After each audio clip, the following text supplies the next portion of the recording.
अरे टोपिया, अरे सुनी है कि तो नौकरी लगे वाला रहे रे।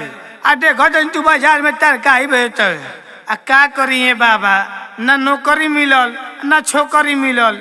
असल अगुआ आवत तो खा के चल जाता वसन, यही ले बाजार में तरकारी बेचतानी। अरे ये तो बहुत गलत हुआ रे चेला।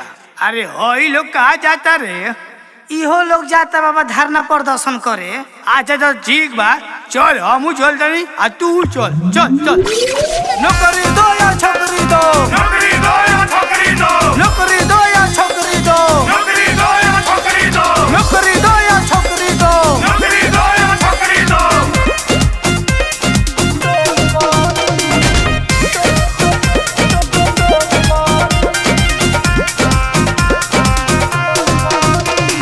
सब लोग खोजता दामाद सरकारी, भइला बिया है बेचतानी तरकारी।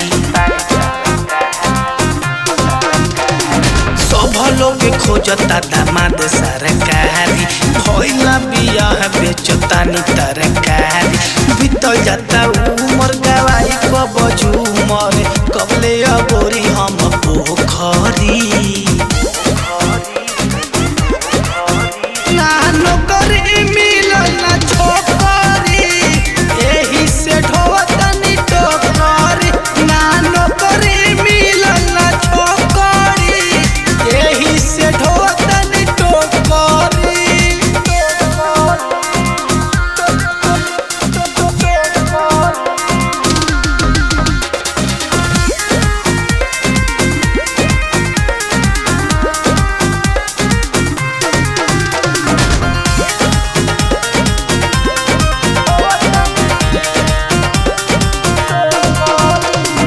घूमी घूमी दफ्तर बाजू तकियाई, घुसो देनी तबो न नौकरी भेटाई।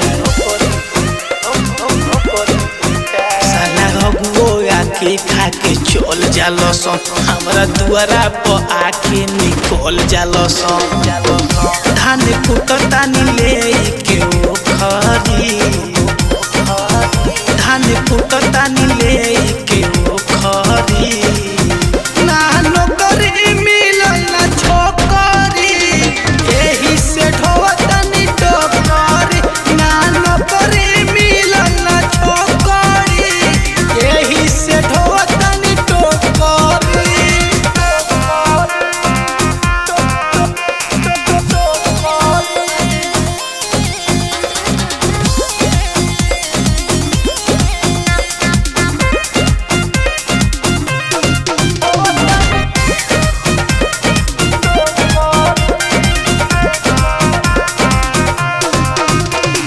भरत भरत फार्म उमर बीते गई, बाबू के पेंशन खत्म होई गई। अब बुझाला ना करी का जुगाड़, बुझाला जुगस भइल जिंदगी बेकार। बने जाइब साधु ले के धोकरी, बने जाइब साधु ले के धोकरी।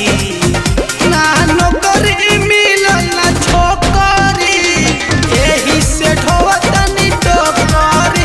ना नौकरी मिलल ना छोकरी, एही से ढोतनी टोकरी। एही से कहत हई बेटा, नौकरी के चक्कर में मत पड़, अपन बिजनेस कर और गिरा ना फेरा में।